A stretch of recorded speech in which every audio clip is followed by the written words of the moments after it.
হযরত মাওলানা গোলাম রব্বানী যুক্তিবাদের মতো বাংলাদেশের অধিকাংশ বক্তাদের যদি মাদ্রাসা থাকতো, তাহলে বক্তারা বুঝতে পারতো যে আসলে আয়োজন করা কতটা কষ্টের। এই জন্য আপনারা এলাকার মানুষরা অত্যন্ত ভাগ্যবান যে আপনাদের এলাকায় একটি দ্বীনি প্রতিষ্ঠান হয়েছে। সম্মানিত ভাইয়েরা আমার, এই এলাকায় দ্বীনি প্রতিষ্ঠান হওয়ার কারণে সবচাইতে বেশি উপকার হয়েছে আপনাদের যারা আশেপাশে জীবিত মানুষ আছেন, তাদের উপকার হয়েছে 20%, আর 80% উপকার হয়েছে যারা বিভিন্ন জঙ্গলে পুকুর পাড়ে বিভিন্ন আনাচে কানাচারা ঘুরে আছেন, যারা তাদের উপকার হয়েছে 80%।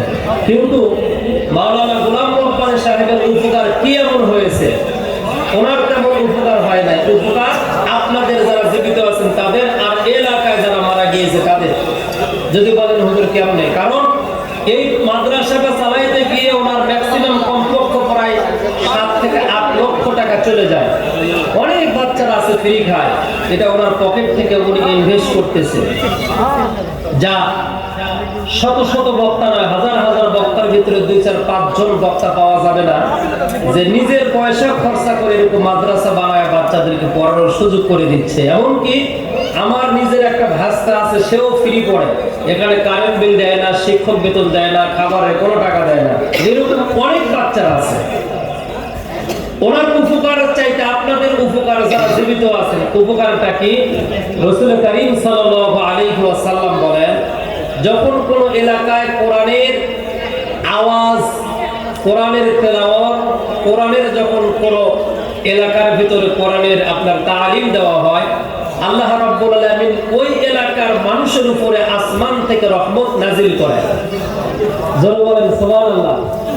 সম্মানিত ভাইয়েরা, আপনারা এটাও বিশ্বাস করলেন না? সুবহানাল্লাহ, আলহামদুলিল্লাহ খুব আস্তে বলতেছেন। এবার শোনেন, আজ থেকে 30 বছর পূর্বে যখন জমির ভিতরে পোকা লাগতো, জমিতে ফসল কম হতো, ওই সময় আপনারাই দেখেছেন এইরকম ছোট ছোট মাসুম বাচ্চাদেরকে নিয়ে গিয়ে, কোরআনের তালিবুল ইলমদেরকে নিয়ে গিয়ে ওই জমির আল দিয়া মাঝখান দিয়া বিভিন্ন জায়গায় হাঁটা চলাফেরা করতো। আর এইটা করার কারণে ওই জমির ভিতরে যে পোকামাকড় যা ছিল, হিংস্র প্রাণী যা ফসলকে নষ্ট করে দেয়, ওই সমস্ত ফসল থেকে তারা এই কোরআনের ছোট্ট ছোট্ট তালিবুল ইলমদের পায়ের বরকতে ওরা পালিয়ে যেত এবং পরবর্তীতে ওই জমিনে ফসল রোপণ করলে সেটাতে অধিক পরিমাণ ফসল আসতো। বলি আলহামদুলিল্লাহ। এখনো বাস্তব প্রমাণ হলো, যদি কোনো জমির ভিতরে অধিক পরিমাণ ফলনে পোকা আসে, এদুর লাগে, এই ধরনের যে এলাকাতে বালা মুসিবত গজব আছে, আগেকার মানুষ যেটা করতো, ওষুধ দেওয়ার পূর্বে সুদারু 7 জন সুদারুর 7 পাড়ার 7টা সুদওয়ালা ব্যক্তির নাম লিখে তাবিজ করে ওই জমির ভিতরে গেড়ে দিয়ে আসতো। গেড়ে দিয়ে আসার কারণে ওই জমি থেকে আপনার ইঁদুর, চামচিকা সহ বিভিন্ন হিংস্র প্রাণী বিদায় নিত। গরুর গলায় লাগায় দিলে গরুর খুরা হতো না, গরুর পায়ে পচা আসতো না।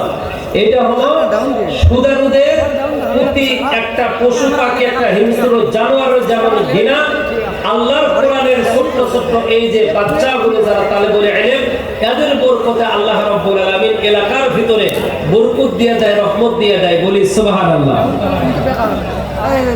সম্মানিত হাজিরিন ইকরাম, ক্যামেরালা ভাইরা, আমি জানি আমার ভিডিও আপনারা করবেন না, কিন্তু আমাকে একটু ওয়াজ করতে দেন না। ভিডিও করলেও আপনারা ছাড়বেন না, তাও জানি, কিন্তু আমি ওয়াজ করতে দেন, একটু ওয়াজ করি আমি।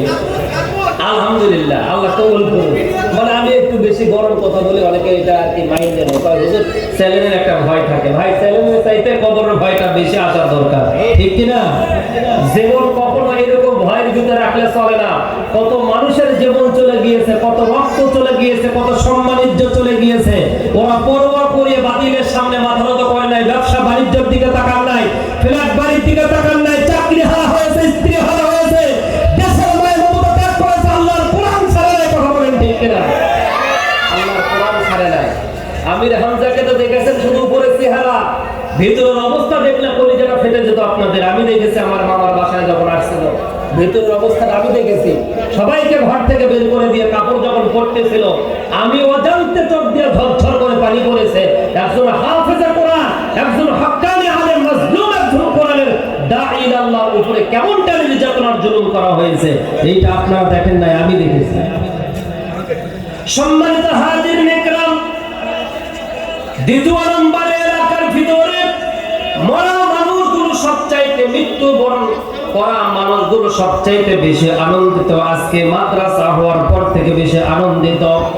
কেন আনন্দিত শোনেন, আল্লাহ রাসূল সাল্লাল্লাহু আলাইহি ওয়াসাল্লাম বলেছেন, কোন এলাকার ভিতরে মাদ্রাসা যখন হয়, ওই এলাকার মাদ্রাসার বাচ্চাগুলো যখন বিকালবেলা সকালবেলা হাঁটা চলাফেরা করে, চলাফেরা করতে গিয়ে ওই আশেপাশে যদি কোনো মাদ্রাসার কবর থাকে, মাদ্রাসা রাস্তার পাশে যদি কোনো কবর থাকে, ওই কবরের পাশ দিয়ে ছোট্ট ছোট্ট মাসুম বাচ্চাগুলো যখন হেঁটে যায়, আল্লাহ রাব্বুল আলামিন ওই বাচ্চাদের হাঁটার কারণে, বাচ্চাদের পায়ের বরকতের কারণে 1 নয় 2 নয়, ওই কবর আযাব 40 দিনের জন্য মাফ করে দেয়। বলেন না সুবহানাল্লাহ। 40 দিনের কবর আযাব আল্লাহ পাক এই মাদ্রাসা গোলাম রব্বানী সাহেব যে মাদ্রাসা দিয়েছে, এই মাদ্রাসার বাচ্চারা হেঁটে গেলে কোনো কিচ্ছু বলার দরকার নাই, 40 দিনে কবর আযাব মাফ হয়ে যায়। জোরে কোন সুবহানাল্লাহ। লাভ ওনার চাইতে আপনাদের বেশি।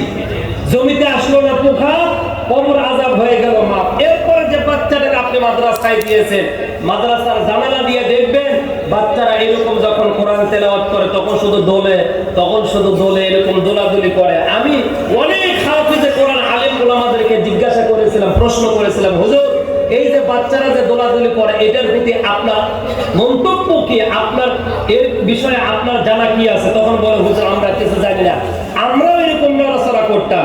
আমার ওস্তাদকে আমি প্রশ্ন করেছিলাম, হুজুর বলে, বাবা আমিও তো দুলেছি, আমার ওস্তাদ তো কিছু বলে নাই। তখন আমি একটি হাদিস পাইলাম, যে বইটা লিখেছেন ইসলামী ফাউন্ডেশন থেকে, আপনার এই বইয়ের ভিতরে কোরআন পড়ার যে অধ্যায়, কোরআন পড়ার যে ফজিলত, এইটার ভিতরে যখন গেলাম তখন দেখলাম যে বাচ্চারা কোরআন তেলাওয়াত করতে কেন দোলে। বাংলাদেশের যত প্রকারের হাফেজে কোরআন বিশ্ব বিজয় অর্জন করেছে কোরআন তেলাওয়াত করে, এই বাচ্চাগুলো সবাই দোলে, আমরাও দুলি। যারাই কোরআন তেলাওয়াত করে তারাই শুধু দোলে। কিন্তু দোলার কারণ কি, মাথা এরকম ঝোঁকায়, এর কারণটা কি? কারণ হলো যখন কোন আল্লাহর গোলাম ছোট্ট ছোট্ট মাসুম তালিবুল ইলম বাচ্চাগুলো কোরআন সামনে নিয়ে পড়া শুরু করে দেয়, তখন আল্লাহ সুবহানাহু ওয়া তাআলা বলে, তোমার আব্বা এই জায়গায় কোরআন তেলাওয়াত শোনার জন্য আসে নাই, তোমার মা শোনার জন্য আসে নাই, তোমার বন্ধু বান্ধব কেউ শোনার জন্য আসে নাই, বান্দা তুমি আমার কোরআন তেলাওয়াত করতেছো, তার মানে তুমি আমার সাথে কথা বলতেছো। সুবহানাল্লাহ। নবীজি বলেন, ওই সময় আল্লাহ রাব্বুল আলামিন আল্লাহর এই গোলাম ছোট্ট মাসুম বাচ্চাটার মাথার উপরে হাত দিয়ে দেয়, আর আল্লাহ পাক বলে, বান্দা আর একটু কোরআন তেলাওয়াত কর, আমি মজা পাচ্ছি, আমি একটু শুনবো, আর একটু পড়ো আমি শুনবো, আর একটু পড়ো আরে আমি শুনবো, আর একটু পড়ো আমি শুনবো, আমার তৃপ্তি দাও। অর্থাৎ আল্লাহ পাক যতক্ষণ পর্যন্ত এই বাচ্চাটার মাথার উপরে হাত দেয় ততক্ষণ পর্যন্ত আল্লাহ দুলায়, আর আল্লাহ যতক্ষণ দুলায় ততক্ষণ পর্যন্ত বাচ্চাটা দুলতে থাকে। যদি বলেন, হুজুর আল্লাহ এই জন্য এই বাচ্চাটার মাথায় হাত দিয়ে দুলাইল, আল্লাহ পাক দোলায় তাই তো দোলায়, কিন্তু ছাত্র তো ক্লাস 5 এ পড়ে, ছাত্র তো ক্লাস 10 এ পড়ে, অনার্স মাস্টার্সে পড়ে, বিসিএস ক্যাডারের ছাত্র, তারা কেন দোলে না? আমার ভাইয়েরা, আল্লাহর কোরআন সামনে নিয়ে তেলাওয়াত করা মানে আল্লাহর সাথে কথা বলা, আর আল্লাহর সাথে যখন কথা বলে তখন আল্লাহ শুনতে চায় বিধায় দুলায়। ইংলিশ, অঙ্ক, ফিজিক্স, কেমিস্ট্রি, বায়োলজি এগুলো সাবজেক্টে আল্লাহ পাক শুনতেও চায় না, আল্লাহ শোনারও দরকার হয় না, আল্লাহ কাছেও আসে না, হাতও দেয় না, বিধায় ওগুলো পড়ার সময় তারা দোলে না। কোরআনের কায়দা হাতে নিলে মাথা দুলায় আর দুলায়, আর ওই সময় আল্লাহ পাক নিজে তার জবান থেকে কথাগুলো শুনতে থাকে। জোরে কন্যা সুবহানাল্লাহ।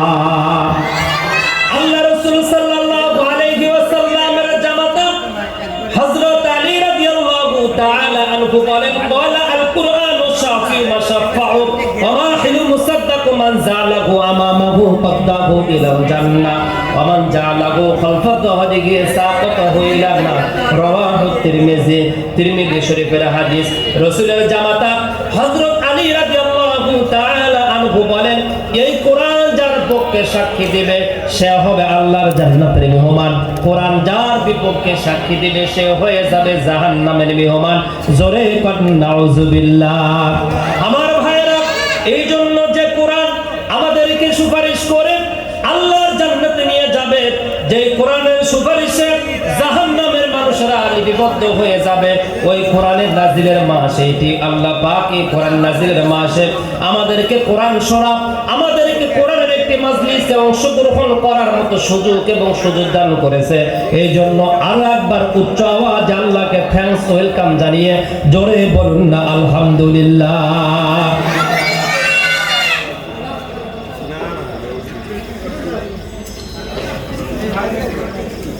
ভাই আমরা কথা না বলি ভাই, স্টেজের সাউন্ডটা আরেকটু বিকট করে দেন তো, মানে সমস্যা হচ্ছে না। তাহলে খোলেন, আজান যখন দিবে এগুলো খোলেন, প্রবলেম হচ্ছে। সম্মানিত ভাইরা, আল্লাহ পাক বলেছেন ইয়া আইয়ুহাল্লাযীনা আমানু কুতিবা আলাইকুমুস সিয়াম। এই সিয়ামের আয়াত প্রায় 5টা জুমাত শোনা লাগবে। কত জুমাত বলেন তো দেখি? 5টা জুমায় এই সিয়ামের আয়াত শোনা লাগবে। কুতিবা আলাইকুমুস সিয়াম কামা কুতিবা আলাল্লাযীনা মিন ক্বাবলিকুম লাআল্লাকুম তাত্তাকুন। আমি আল্লাহ তোমাদেরকে রোজা দিলাম। কেন তোমাদেরকে রোজা দিয়েছি? যে এই জন্য তোমাদের পূর্ববর্তীদেরকে রোজা দিয়েছিলাম, ওই জন্য। কেন দিয়েছিলাম? লাআল্লাকুম তাত্তাকুন। একসাথে সবাই বলেন তো লাআল্লাকুম। লাআল্লাকুম। ক্যামেরাম্যান ভাইরা একটু বলেন, ভিডিও হচ্ছে, টেনশন করার দরকার নাই, বলেন লাআল্লাকুম, ভালো বানানোর জন্য। একসাথে এক কথায় উত্তর। লাআল্লাকুম তাত্তাকুন শব্দের অর্থ একটাই আসবে, অনেকগুলো আসবে, তার ভিতরে বোঝার জন্য যেটা সহজ ওটা হলো ভালো বানানোর জন্য। জোরে বলেন কি বানানোর জন্য? আল্লাহ আমাদেরকে ভালো বানাবেন, এই জন্য আল্লাহ সুবহানাহু ওয়া তাআলা রোজা দিয়েছেন, এই জন্য আল্লাহ পাক আমাদেরকে তারাবি দিলেন, এই জন্য আল্লাহ পাক আমাদেরকে সেহরি খাওয়াচ্ছেন, এই জন্য আল্লাহ পাক আমাদেরকে ইফতারি খাওয়াচ্ছেন, আমাদেরকে ভালো বানানোর জন্য। যেমন একজন তাকওয়াবান মুত্তাকি পরহেজগার আল্লাহর কোন গোলাম, সে যদি অশিক্ষিত হয়, সে যদি গরিব হয়, সে যদি রাস্তা রিকশা চালক হয়, ভ্যান চালক হয়, সে যদি তরমুজওয়ালা হয়, তারপরে তার ভিতরে যদি রোজার শিক্ষা থাকে, সে কখনো মানুষকে কষ্ট দিতে পারে না, মানুষকে কষ্ট দেবে না, ওজনে কম দিবে না, খাদ্যে ভেজাল দিবে না, মানুষের সাথে বিতর্ক করবে না, মানুষকে গালি দিবে না, মানুষকে জুলুমের ভিতরে হারাবে না। এটা তার কোনো টেন্ডার্স তার কখনো চিন্তায় আসবেই না, তার কখনো এটা ভাবনা আসবেই না। তার কারণ লাআল্লাকুম তাত্তাকুন, আল্লাহ পাক বলতেছে আমি রোজা বানাইছি, তোমার দিয়েছি তোমাদেরকে শুধু ভালো হওয়ার জন্য। আর আমরা প্রায় 30 বছর রোজা রাখলাম, 20 বছর রোজা রাখলাম, 15 বছর রোজা রাখলাম, আগেও যা ছিলাম এখনো তাই, বরং আরো বেশি খারাপ হয়েছি। যেমন রমাদান আসলেই খারাপ হওয়ার যে লক্ষণ সেটা হলো দেখবেন যে খেজুরের উপরে গজব পড়ে যায়। ফেরাউনের তরমুজের উপর আল্লাহর এবার গজব পড়ছে।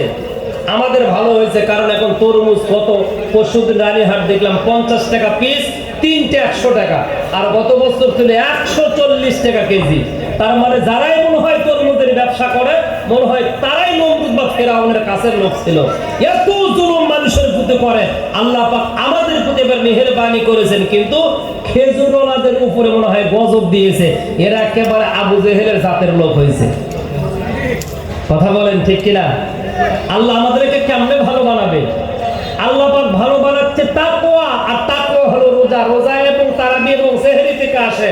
আমার ভাইয়েরা, রাসূলের সাহাবাদের যে রাখালদের সাথে কথাবার্তা হতো, ওই সময় যারা উট চড়াচ্ছিল, ওই সময় যারা দুম্বা চড়াচ্ছিল, তাদের মতো যদি তাকওয়া আমাদের অন্তরে আসতো, আল্লাহর কসম করে বলি, বাংলাদেশের রাস্তা, রোড, ব্রিজ, কালভার্ট, বিল্ডিং, কার্যালয়, সেক্রেটারিয়েট, এরপর আপনার ইউনিয়ন কাউন্সিল থেকে নিয়ে শুরু করে নিয়ে সংসদ ভবন পর্যন্ত কোনো জায়গায় আমাদের অসুবিধা হতো না। কিন্তু প্রত্যেকটা জায়গায় আমাদের প্রবলেমের শেষ নাই, আমাদের সমস্যার শেষ নাই।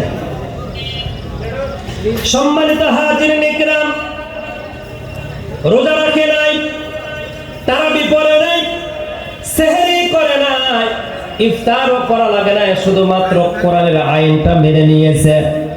এই মেনে নেওয়ার কারণে অশিক্ষিত ওই জামানার মানুষগুলো এত পরিমাণ ভালো হয়েছে, তাদের সামনে হাজার হাজার কোটি টাকা রাখা হয়েছে। হাজার হাজার কোটি টাকাগুলোকে তারা জাল টাকা মনে করে সব ফালাইয়া দেয়া, তুচ্ছ তাচ্ছিল্য মনে করে আল্লাহর ভয় অন্তর নিয়ে তাদের আখিরাতকে তারা বাঁচিয়েছে। আমিরুল মুমিনিন হযরত ওমর রাদিয়াল্লাহু তাআলা ছোট্ট একটা লাঠি হাতে করে নিয়ে পাহাড়ের পাদদেশে আঁকা বাঁকানোর পথ দিয়ে তিনি চলাফেরা করতেছিলেন। এমন সময় দুপুরের প্রখর রোদ, এই রোদের ভিতরে একজন রাখালের কাছে গিয়ে বসলেন। কথার আদান প্রদান হয়ে গেল, রাখালের পরিচয় নিলেন। ওমর তার পরিচয়টা গোপন করলেন। গোপন করার পর ওমর জিজ্ঞাসা করলেন, রাখাল ভাই, তোমার মনে হয় যে চাকরি দীর্ঘদিন হয়ে গেল, কিছু টাকা আমি তোমাকে দিয়ে দেই, আমার টাকাটা গ্রহণ করো, বিনিময়ে তোমার এই পাল থেকে একটা ছোট্ট দুম্বা আমারে তুমি দিয়ে দাও, ছাগল একটা দিয়ে দাও।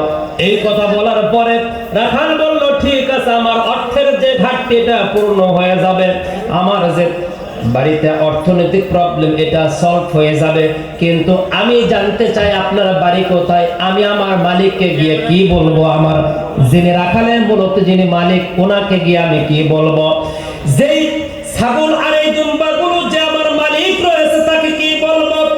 আমিরুল মুমিনিন হযরত ওমর রাদিয়াল্লাহু তাআলা আনহু তাকে বলল, রাখাল শোনো, তুমি বাড়িতে গিয়ে বলবে আমার তোমার অনেকগুলো এই যে ছাগল আর দুম্বা রয়েছে, এই দুম্বার ছাগলের ভিতরে একটা ছাগল বা একটা দুম্বা বাঘে খেয়ে ফেলে দিয়েছে, হিংস্র শ্রীগাল খেয়ে ফেলে দিয়েছে, অতএব আমারে ক্ষমা করে দাও, আমি আর কি করবো, নিজের জীবনটা নিয়ে আমি তোমার কাছে এসেছি, এইটা তুমি বুঝায় দিবা।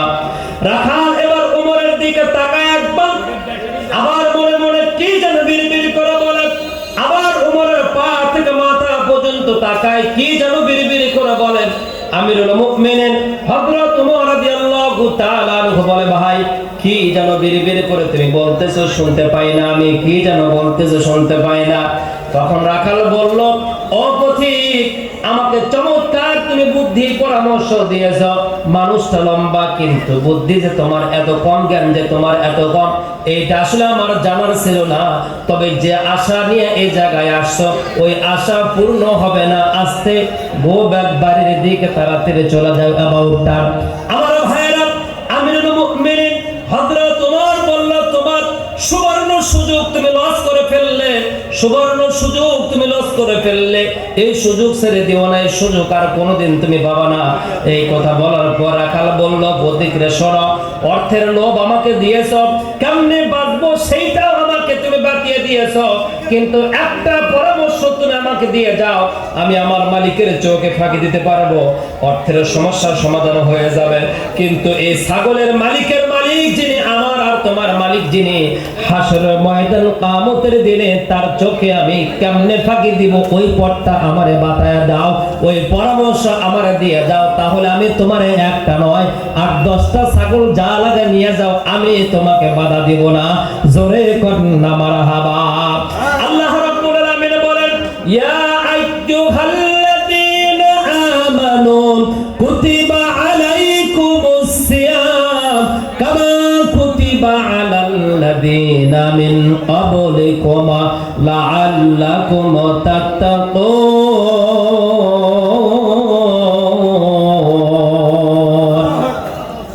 তোমাদেরকে এবং তোমাদের পূর্ববর্তীদেরকে আমি এই জন্য রোজা দিলাম না শুধুমাত্র না খেয়ে থাকবা, শুধুমাত্র ইফতারের সময় বারবার ঘড়ির দিকে তাকাবার, বলবা টাইম হইল নাকি, উত্তর পাড়া আজান দেয়, পূর্ব পাড়া আজান দেয় না কেন, পূর্ব পাড়া আজান দেয় কিন্তু পশ্চিম পাড়া আজান দেয় না কেন, শুধুমাত্র এই চিন্তা করবা ইফতারের সময়। আর তারাবির সময় সবাই মিলে তারাবিতে যাবা, তারাবিতে ঠিক রাখবা, ইফতারে ঠিক রাখবা, সেহরির সময় খাবার মুখে দিয়েছো কিন্তু আজান দেওয়ার সঙ্গে সঙ্গে উগলা ফালায়া দিয়া তুমি আবার ওই জায়গায় তাকওয়া অর্জন করলা, কিন্তু এই তারাবির মাসে, সেহরির মাসে, ইফতার মাসে, কোরআন নাজিল হওয়া মাসে আল্লাহ পাক যে ট্রেনিংটা তোমাদেরকে আমাদেরকে দিতে চাইলো, ওইটা থেকে তুমি কতটুকু শিক্ষা নিলে?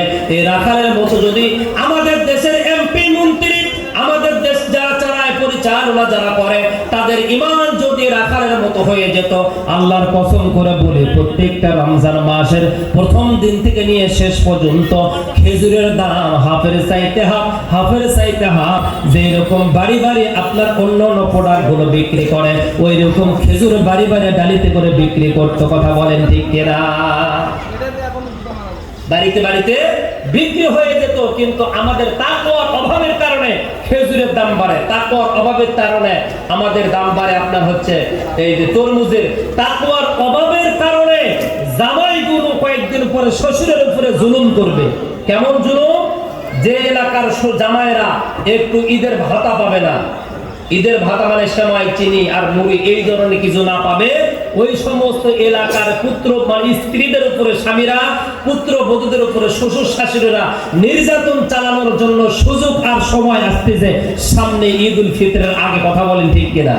যে সমস্ত শ্বশুর আব্বার স্বামীরা আর শাশুড়ি আম্মারা পুত্র বধূকে কটাক্ষ করে কথা বলতেছেন ঈদের বোনাস না পাওয়ার কারণে, আল্লাহর কসম করে বলি আপনার তাকওয়ার শিক্ষা অর্জন হয় নাই। আপনার এই রোজা রাখার দরকার নাই, কাল থেকে আপনি খাওয়া দাওয়া করেন আর ঘুরে বেড়ান, ওইটা দরকার নাই, কারণ আপনার অন্তরে তাকওয়ার শিক্ষা আসে নাই। সম্মানিত মিডিয়া কর্মী ভাইয়েরা, ব্যবসার জন্য আপনারা মিডিয়া চালান, আলহামদুলিল্লাহ ভালো, এইটা আপনাদের একটা রিজিকের আল্লাহ পাক ব্যবস্থা করে দিয়েছেন। আর এইটা করা, যেহেতু আপনি এটার উপর নির্ভরশীল, এটা আপনার জন্য করা ফরজ। তবে ফরজ কাজ করতে গিয়ে সামান্য ভুলের কারণে যেন হারাম ঢুকে না যায়, আল্লাহ পাক আপনাদেরকেও এই পথ থেকে ফিরে আসা তৌফিক দান করুক।